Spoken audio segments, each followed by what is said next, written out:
Volcanoes are sleeping giants. Woe betide us should they awake.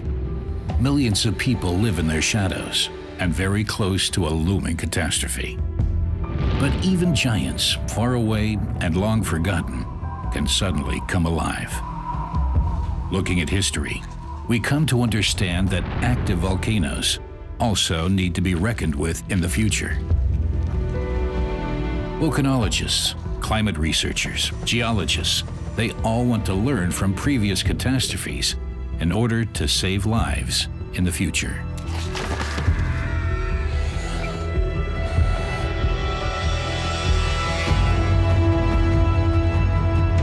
In a way, they're like Beauty and the Beast. Can we protect ourselves from this danger? We can't always predict these events. People will die.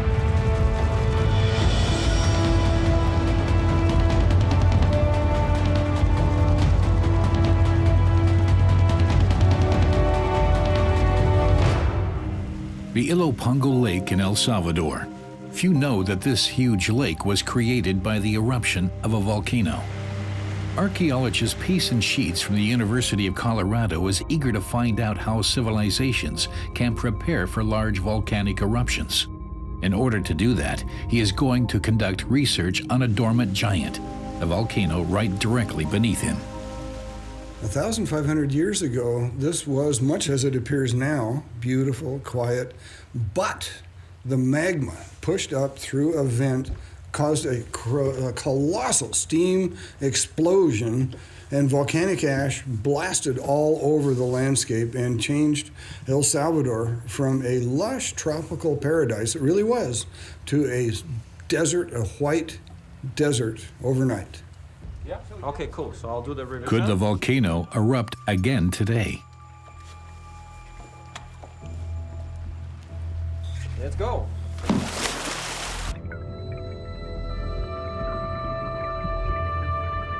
Its crater is 230 meters deep. That is twice the height of the Statue of Liberty. Its sides are steep and are strewn with hot springs.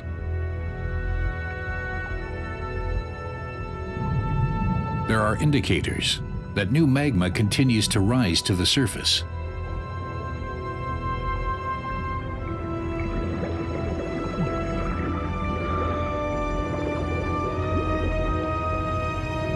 In some spots, it heats up the water to 70 degrees. The volcano is still active.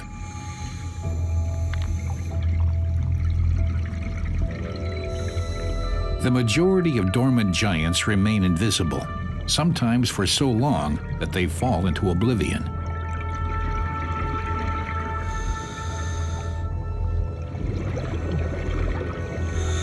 How do people react in view of the possible sudden catastrophe?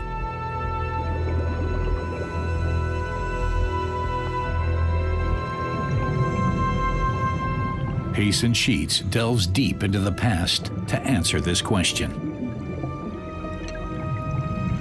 The traces of this past catastrophe can also tell us what the future holds.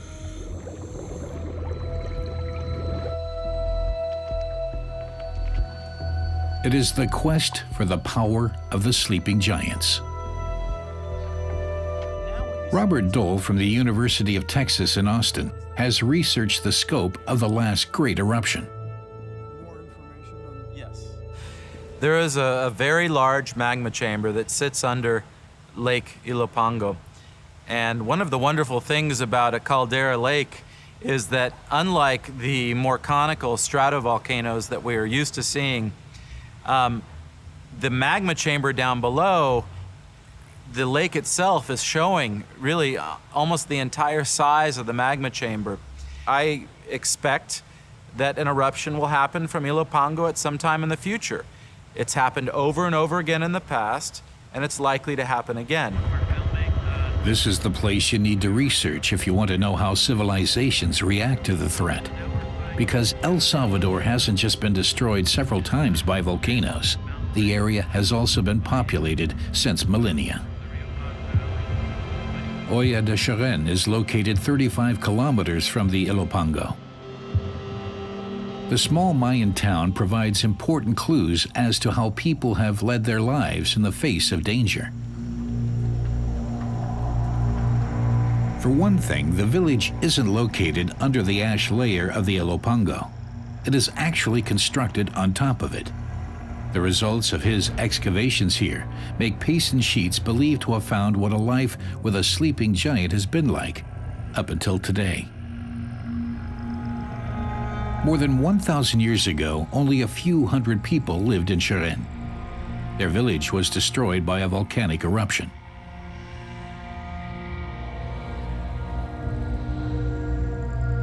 If you dig here, you dig through several ash layers that were produced by the sleeping giants. Volcanoes in a place like this have some very beneficial aspects and some very detrimental aspects. The beneficial ones are creating rain up high and volcanic ash weathering into very fertile soil. In this case, the soils recovered, people came in, started this small community of Cheren, 200, maybe 300 people, but look what they did. They built this gorgeous, delicate, very religious building for a diviner. The shaman is an intermediary between the people and their environment. She is asking for good harvests and safety from nature's perils. The shaman here can handle these everyday kinds of anxieties, but when the eruption occurred, she could not do anything to help. The problem is that if you're standing this far away from me shouting, you cannot hear. The sound from the steam emissions from the very beginning of the eruption is way too loud, the loudest sound they ever heard in their lives. When they inhale, that cloud that is following them catches up to them. It coats the inside of their lungs with volcanic ash, and they have about a minute or a minute and a half to keep living. No more oxygen gets to them. It is a very painful death. This story illustrates feeling safe is the biggest danger.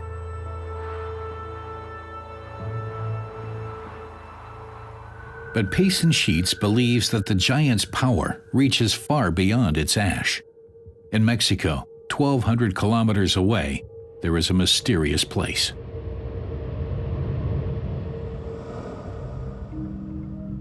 Whereas villages have been built on the ashes of the Ilopango in very close vicinity, life here seems to have come to a halt forever.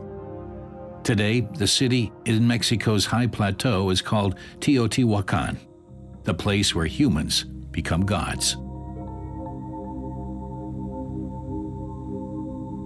The only thing that this high culture left behind are ruins, but the most monumental on the American continent at that. The pyramid here measures 65 meters. It is the third tallest in the world. This huge city is considered to be the precursor of many of Mexico's civilizations, but its downfall remains a mystery. Above ground, no stone is left unturned, so the secret of the former metropolis must lie elsewhere. The exploration of Teotihuacan is difficult. There are neither decipherable scripts nor other accounts, nothing that explains its downfall. Archaeologist Sergio Gomez is hoping to find out more about the former high culture's fate 14 meters below one of the pyramids. He follows a tunnel that the inhabitants constructed under the temple of the Feathered Snake, the pyramid devoted to one of their most important gods.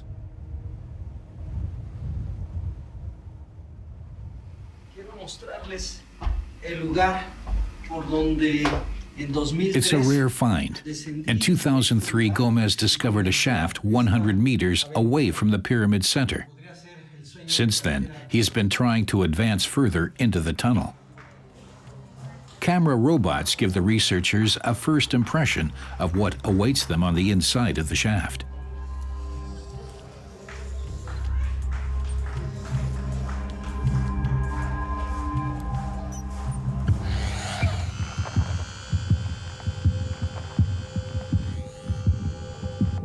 Not only did the inhabitants dig this tunnel, but they also sealed it with tons of earth after its construction.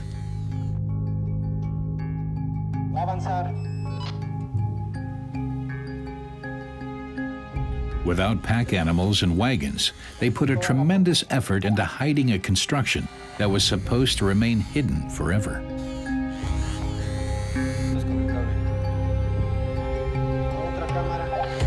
After a few attempts, the robot succeeds and advances into the first segment of the tunnel.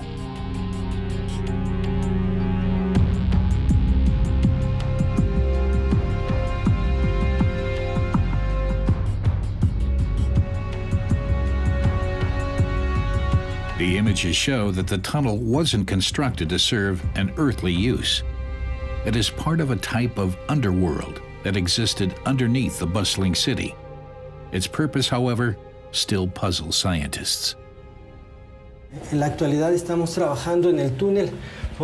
the moment, we're still working on the tunnel to better understand their system of government. One of the main theses that I set up is that we will find the grave or the human remains of those that stood in close relation to the government or political system of Teotihuacan.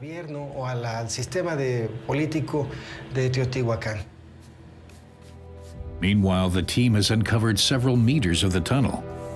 An imperial grave, however, has not yet been discovered. But the tunnel contains countless clues. 75,000 objects have been recovered, and they can be read like a book.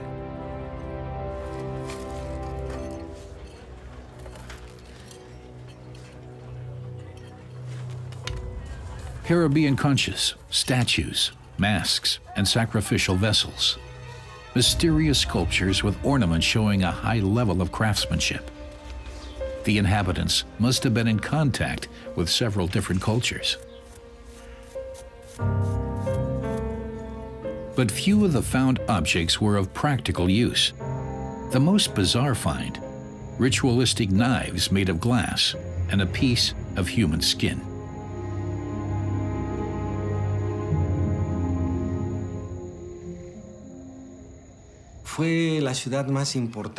Teotihuacan was the most important and influential city of its time. In between 100 and 500 CE, it was the center of a huge, complex empire that was governed from Teotihuacan.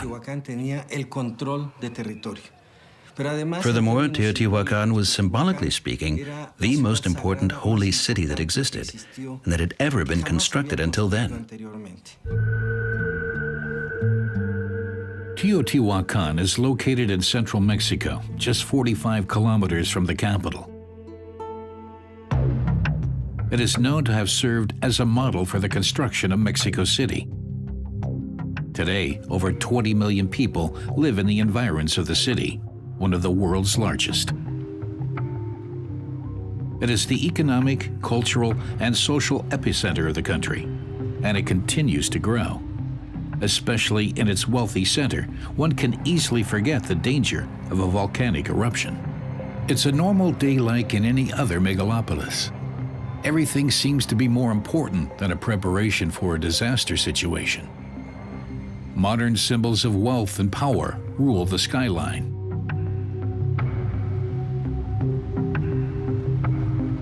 Even though both Teotihuacan and Mexico City are surrounded by volcanoes. The pyramids and towers of glass rest on troubled ground. Mexico is in the hands of the sleeping giants.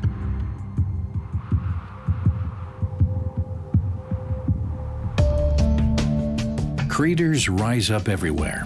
In some areas, they protrude out of a sea of houses. This volcano named Sico is considered to be dormant, but magma is seething underneath it.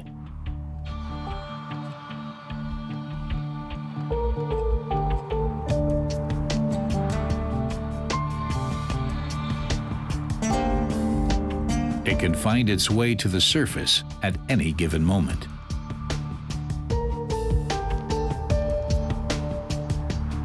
This is the largest daisy chain of volcanoes on the planet. The country lies on the so-called Pacific Ring of Fire, a fissure line of the tectonic plates around the Pacific Ocean. Nowhere are there more volcanoes, and there are 40 of them in Mexico alone.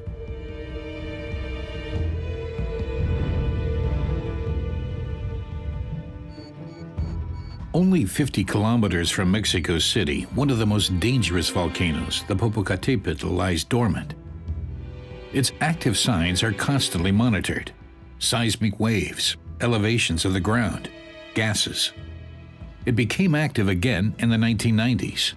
Currently, a so-called lava dome seals its shaft. Should the volcano stir, the instruments will raise the alarm.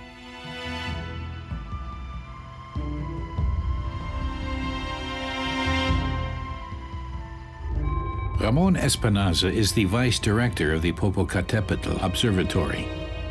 He tries to foresee the time of a future eruption. Once lava is spewed out, it collects at first. Because it's very slow-flowing lava, it doesn't flow downhill, but stays in the area of the volcano's opening instead, forming a hill in the exact shape of a dome.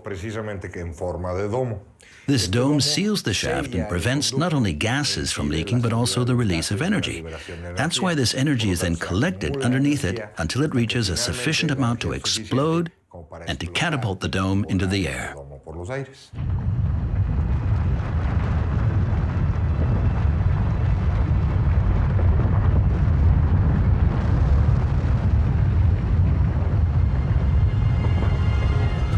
Any movement of the volcano could be the start of a large eruption.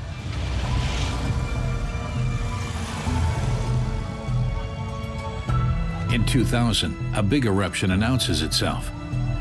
The formerly peaceful, sleeping neighbor awakens and instantly becomes a threat. The residents of the surrounding villages are evacuated, even against their own will.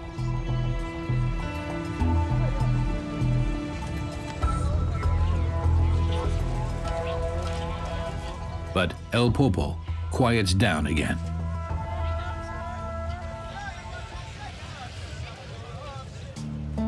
Only to awaken shortly thereafter. The constant to and fro deadens the residents' fear. Once the alarm sounds again, many refuse to leave their houses. Psychologist Esperanza Vasquez is a researcher for the Mexican Ministry of Health, among others. It is her goal to make the population aware of the seriousness of the warnings given by geologists. To this end, she examines the relationship of the residents to their mountain. Siempre lo ven y dicen, ay, está contento. They look at it and say, oh, he's happy. He's coughing. And even if they're not thinking this way, the volcano still plays a central role in their lives. And some studies that I've conducted show that the people living here see the volcano more as a legend, as a part of the landscape. Their image is a lot more positive than that of scientists from abroad, who see it as a threat from an objective point of view. The locals see it as a part of their identity. The volcano is like a relative to them. How do the residents in the immediate surrounding area of the volcano cope with the threat of an eruption? Is the threat even taken seriously? Those are questions that Esperanza Vasquez wants to find answers to. They are important to determine the best way to communicate with the people, so they can be evacuated in the event of an emergency.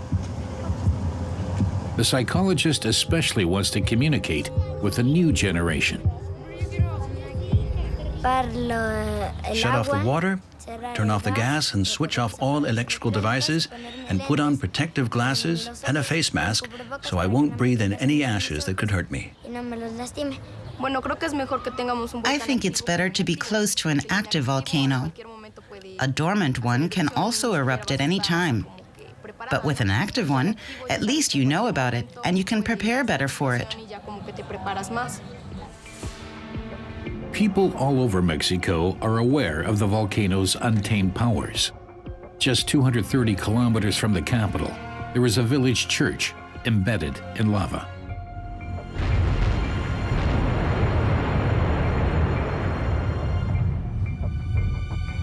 Its history shows just how fragile the Earth's crust in Mexico really is.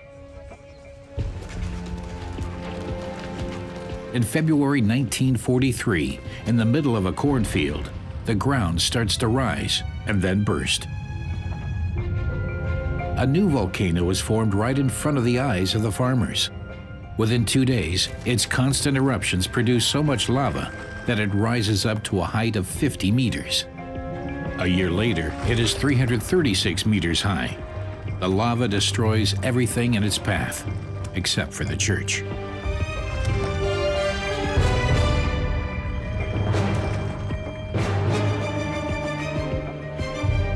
Ten years later, the volcano falls silent, but only after a very long eruption. These past eruptions help to understand reoccurring events in the course of Mexico's history. In the 4th century, for example, the shaft of the Citla covered the world in ash with a single long-lasting eruption without a previous warning. Eruptions such as these can reach gigantic dimensions. The Citla lets an area of 70 square kilometers disappear under its ash and lava.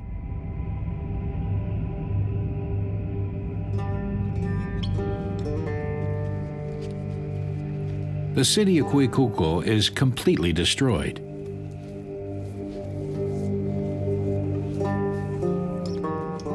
The residents have to leave their land, taking only meager belongings that can be saved.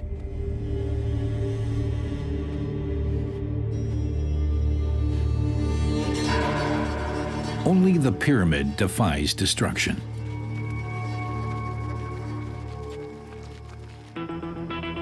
Today, it is located in the middle of Mexico City, in between the university and residential areas. Entire districts of the modern metropolis were constructed on top of lava fields. Where did all these people go back then? Sergio Gomez has traced the path of the refugees and came to a surprising conclusion. What is remarkable is that all of them fled into the same direction. Their path leads directly to Teotihuacan. This has widespread consequences. The eruption of the Xitle volcano has dramatically changed the history of the Mexican basin, the social and economic history of both places. Huiculco and the rising city of Teotihuacan was rewritten. Teotihuacan has therefore never had any rivals and could establish a wide-reaching network of economic and social connections. It was able to spread its rule over the entire Mesoamerican region. Several volcanic eruptions are the cause of mass migrations. With the arrival of the refugees, Teotihuacan gains importance as more and more people are drawn to the city. But what makes the city so attractive? One of the reasons is its religious system. At Teotihuacan, the people make a pact with the gods. The residents carry the old cults to an extreme, as if they wanted to confront the force of nature with everything humanly possible.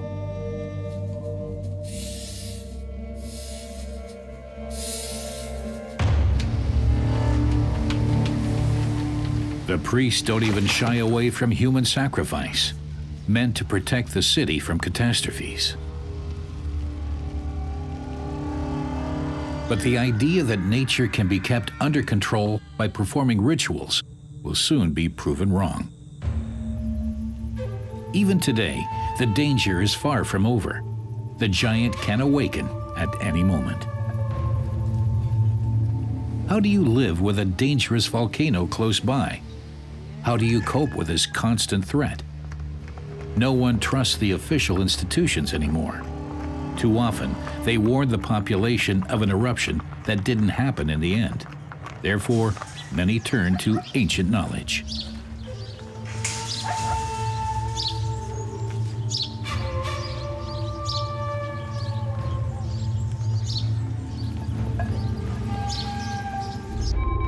For Shaman Epifanio Alonso, faith is the only way to cope with living in the volcano's shadows.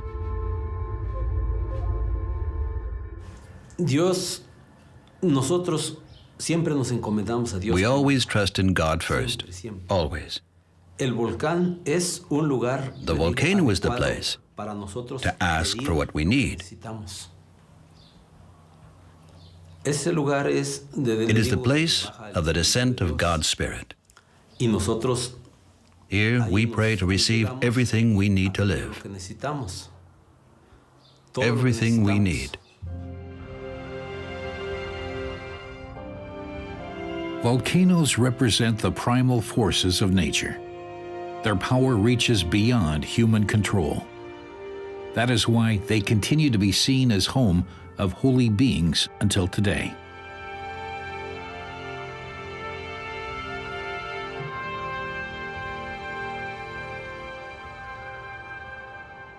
Pues para mí es una iglesia. Es una iglesia grande. For me, it is a Para church, nosotros es a church into which you can't just look into. que no se ve así simplemente. I'm telling you this construido, no cualquier because in my dreams, I have seen what it looks like from inside. en sueño. ¿Cómo está compuesto ahí?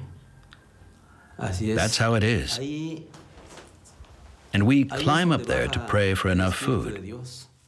Y nosotros because the tenemos volcano protects the los seed. elementos necesarios. Even today, people try to control the Popocatépetl by performing rituals. Prayers and offerings are seen as guarantors for security and prosperity. And there is indeed a bit of truth in this belief, because earth of volcanic origin is very loose and full of minerals. These are ideal conditions for plants, and thereby for agriculture, as well as livestock farming.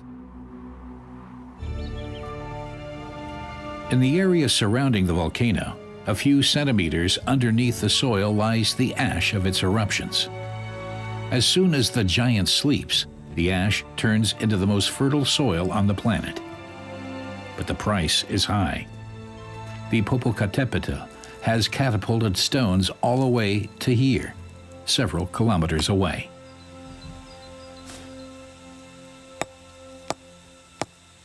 Tendrías una enorme columna de ceniza. In case of a big eruption, there would be an ash column reaching all the way into the stratosphere, 15, 20 kilometers high.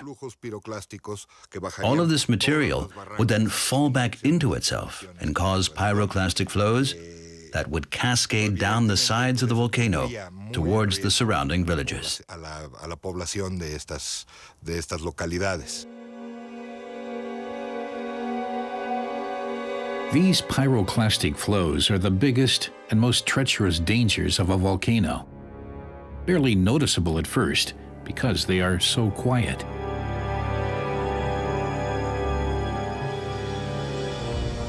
But they soon pick up speed and spew over everything in their way at up to 400 kilometers per hour.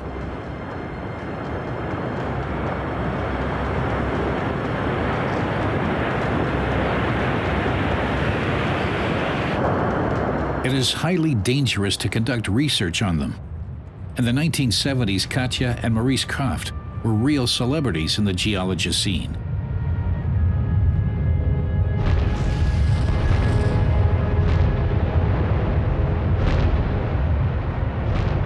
Risking their lives, they got closer and closer to the crater.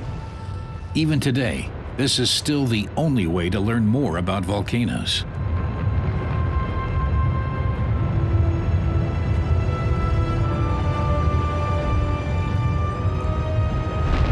How exactly do pyroclastic flows behave? What makes them so dangerous? In 1991, the onsen in Japan shows increased activity. It is one of the most dangerous volcanoes in the country.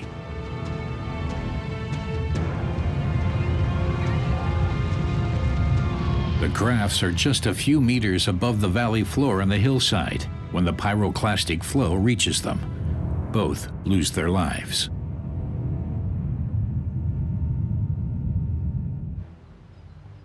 At the Smithsonian Institute in Washington, one scientist has managed to create pyroclastic flows in the laboratory at a safe distance.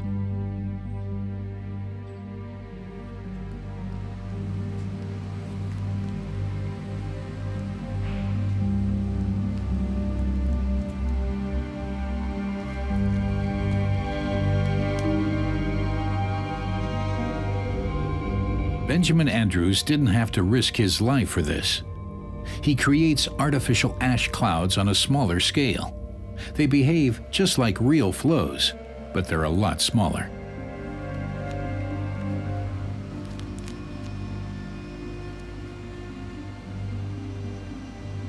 So this is just a mineral talc, and it's been smashed and sorted so that it's all the same size. So it really is like using baby powder without the scent, except that we buy this baby powder in 40-kilogram drums instead of 800-gram bottles. The size of the particles, their weight, everything is precisely calculated. Here in the laboratory, the scientists can safely examine several scenarios.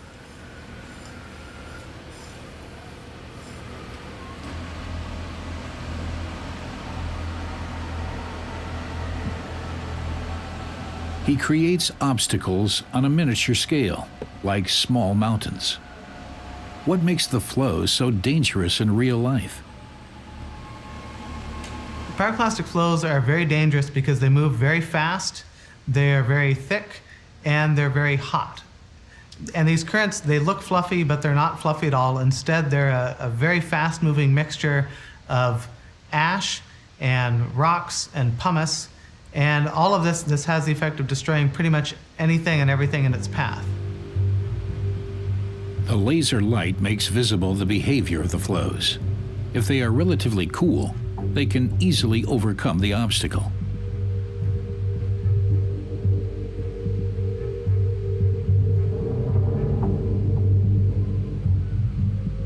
Benjamin Andrews heats up the ash using a toaster.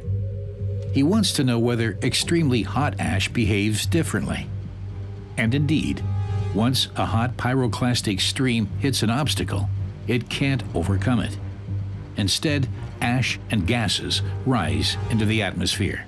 And one thing that our experiments here can do is ultimately help develop better or more informed risk maps based upon how far do we think pyroclastic flows might go, how might those pyroclastic flows interact with topography or interact with a river valley.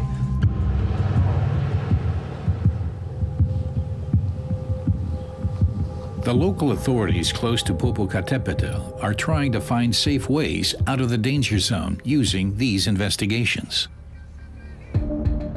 It's been 2,000 years since the last big eruption. It would be negligent to forget about it. On the contrary, the more time that has passed since its last eruption, the more likely a new one is to occur. Tension increases with the mountain's every move. Once the instruments sound the alarm, 20 million people are in immediate danger.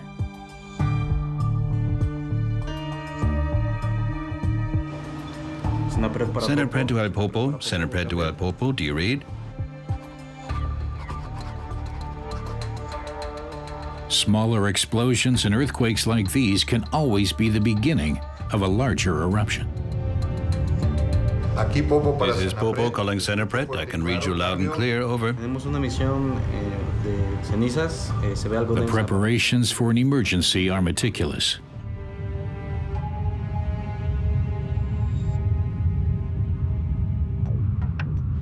Nonetheless, it is almost impossible to evacuate a city with millions of residents. German volcanologist Klaus Ziebe has been working in Mexico City for 20 years. He is trying to determine the consequences of an eruption. What would the ash do to the city? Its dense population, location, and the ailing infrastructure would seal the city's fate. Es ist auf alle Fälle so, dass Mexiko-Stadt ein Spezialfall Mexico City darstellt, certainly is a weil es sich special bei case Mexiko-Stadt die einzige Großstadt handelt, because also it's a metropolis, a megacity die nicht an einem that Fluss isn't oder am located Meer next to a sich river befindet. or the Die ocean. Kanalisation von Mexiko-Stadt ist sowieso The schon city's sewer system überfordert. is already Bei quite großen strained. Regengüssen gibt es immer Überschwemmungen. Eine defiziente A case like this would lead to plagues and even bigger problems. Würde zu Seuchen führen und zu noch viel größeren Problemen. And the sewers aren't the only concern. The ash can get anywhere. It can contaminate the drinking water, rupture the power supply through short circuits, and impair car and air traffic by limiting visibility.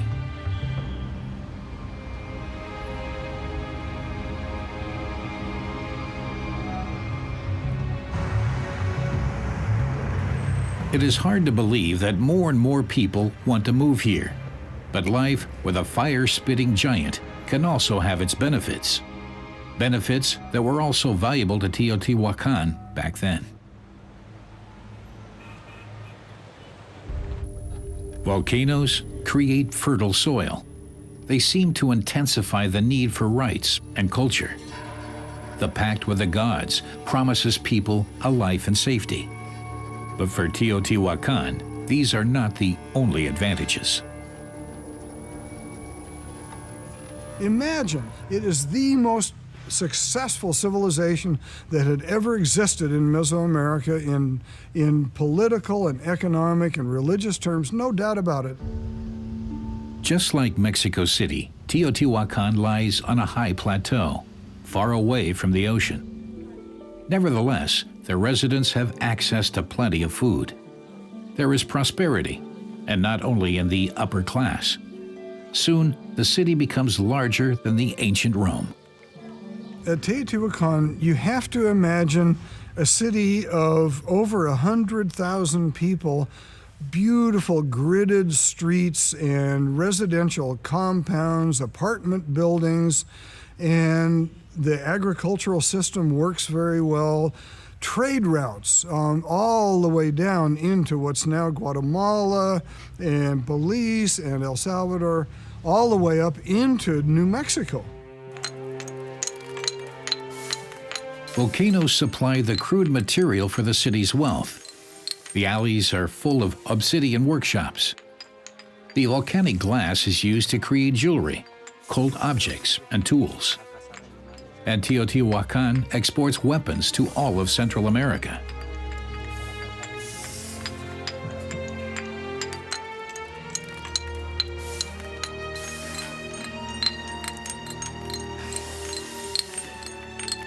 One of the most important commodities of the time that could be exchanged for food, cosmetics, and luxury goods.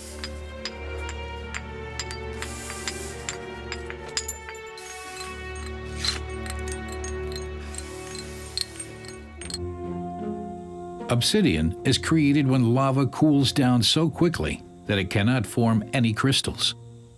The volcanic glass has helped Teotihuacan to become the first trade city in Central America. We have proof of Teotihuacan presence in Guatemala, Honduras, even in El Salvador. Places and people the city must have had some sort of contact with.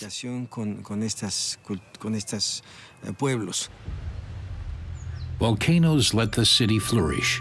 Remarkably, its residents left shortly after the eruption of the Ilopango in the 6th century.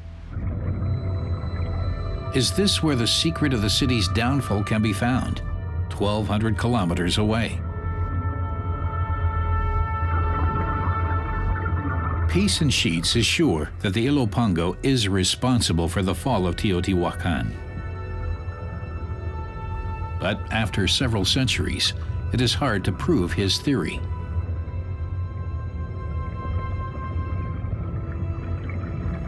Humans were also sacrificed here to appease the giant, just like in the city. Figurines of Christian saints that have been brought up here by later generations, testifying to this.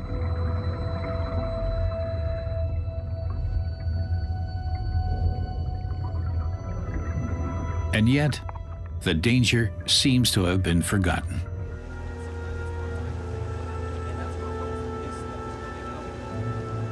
And people would like to believe in this area that that's it. It won't erupt again. Sorry. Sorry. This is not a good place for long-term land investment. Over here you see 540, over here you see 536. Robert Dole has managed to date Ilopango's eruption. This offers a decisive clue. So this is a massive amount of information we're putting together. This is ice cores and tree rings. Here's 1257, that's the Samalas event. In a sense, in kind of a selfish archaeological sense, as a researcher, well, I know that there are hundreds, literally hundreds of archaeological sites buried by the volcanic ash from Ilopango. They all date, of course, to the same time frame. Today, the villages that were suffocated under the ash are the only witnesses. They reveal how massive the eruption of the Ilopango was. Judging by the measurements of the ash's dispersion, it must have spewed out up to 160 megatons of sulfur. Sulfuric acid clouds circle the globe for several years. The climate is out of control. That means that the eruption didn't only happen in the time in question, but that it was big enough to influence the climate even in places very far away. They got hit by this dramatic downturn in climate that was both a long-term, more than a decade of cold temperatures and drought. Both of those caused in Teotihuacan a failure of confidence in the system. The city faces the consequences of the largest volcanic eruption in 2,000 years.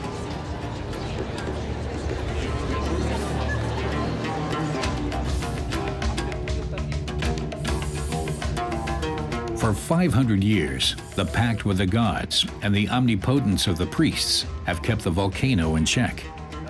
The human sacrifices seem to have silenced the volcanoes. They had ensured rain, and with it, fruitfulness and prosperity. But suddenly, there is no more rain for years. The gods seem to have forgotten the holy city. There was a fire that ran along the street of the dead and burned the temples. Early, people thought it was a huge fire that ran through the city. No, it was set.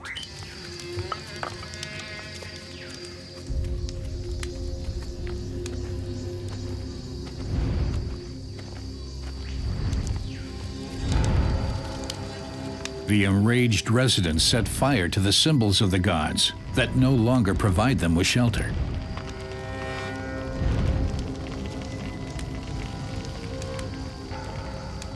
The city was largely abandoned, and it never regained that kind of political, economic, religious power. That was it. History shows that even highly developed civilizations cannot oppose the force of volcanoes.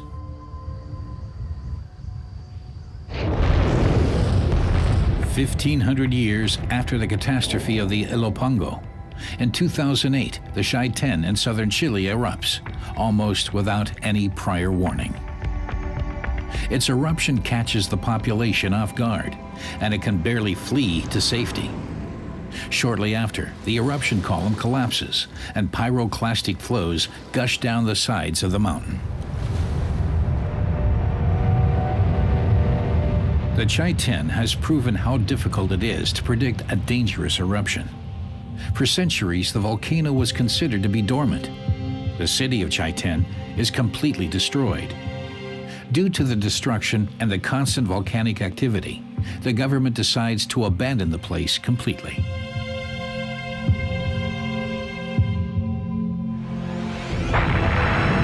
Villages and people within the radius of volcanoes can be led to safety. But the history of Teotihuacan indicates that the giants pose a threat that can even reach cities that are far away. These are especially vulnerable. In 2010, the eruption of Eyjafjallajökull, gives us an inkling of how vulnerable even modern and technologically advanced societies can be today. Exactly what volcanologists fear the most takes place. Magma comes into contact with glacier ice. The steam explosions rip apart the molten rock into tiny ash particles. Poisonous fluorine and ash spreads over the landscape. 500 people have to be evacuated from around the volcano. The farmers that work the area are hit especially hard, but the consequences spread further.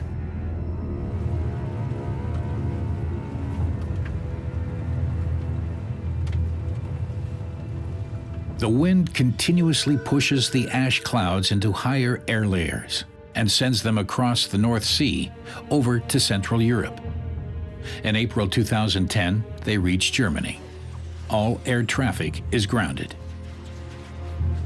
Europe is at a standstill. 100,000 passengers are stranded and cargo flights are canceled. And yet the eruption of the Eyjafjallajökull isn't even the biggest one. The volcano ejects only about 0.14 cubic kilometers of material into the air. The eruption of Mount St. Helens is 10 times bigger, and the Ilopongos 100 times as big. The eruption of a supervolcano could release more than 1,000 times of that amount. So we cannot fathom, I cannot fathom, the enormity, the massive scale of an eruption of Yellowstone should it occur again today. This volcano is almost unrecognizable, simply because of its enormous size. The Yellowstone supervolcano is one of the world's biggest. It lies dormant in the middle of the Rocky Mountains in Wyoming.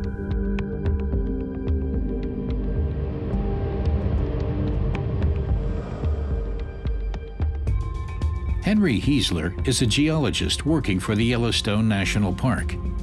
He monitors the numerous geysers, visible signs of the sleeping supergiant.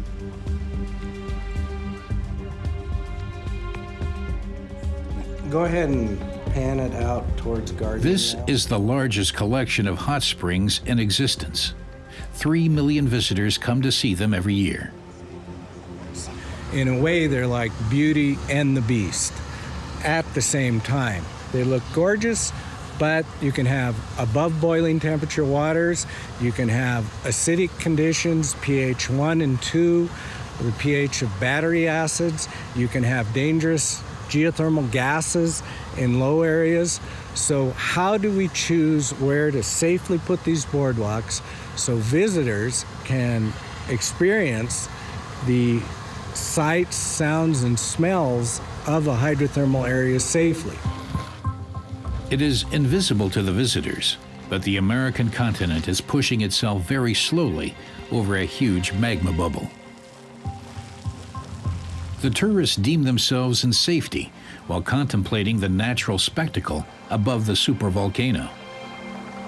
Every year, 2,000 small earthquakes and recurring elevations of the ground reveal that the giant is alive. Only as recently as 2014, the biggest seismic shock in 30 years hit the area, thankfully without causing any serious damage. No scientist can predict when the volcano will awaken again. The only thing we can do is to monitor the giant.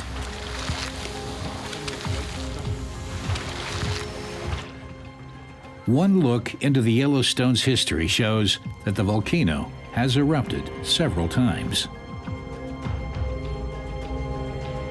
These eruptions put out so much volcanic material as a fine ash. It was jetting it out. It wasn't a big explosion. It was jetting it out, much like when an apple pie starts to break and you get steam coming out, that the ground then subsided. Just a few kilometers underneath the surface, magma eats its way through the Earth's crust like a welding torch. Only since 2015 do we know that the bubble is incredibly large, 46,000 cubic kilometers. The last eruption of the Yellowstone was 630,000 years ago. It destroyed everything within a radius of 100 kilometers.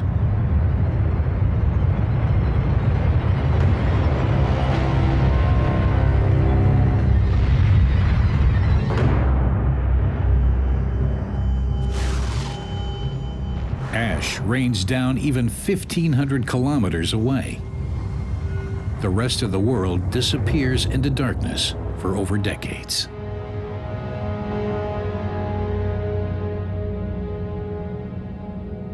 You get these big, dense populations, try to have them handle a big eruption, they don't. They become archaeologically important material, thank you, but they did not do well at that time. The cloud of the Yellowstone could well introduce a new small ice age. Under a veil of ash and sulfur, the tropical rainforest would freeze. Supplying cities with over 1 million inhabitants would become impossible to handle.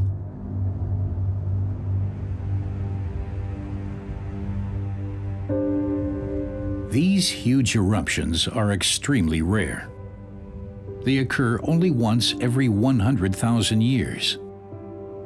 However, the giants are still just asleep and lure us into believing we are in safety by overwhelming us with their beauty.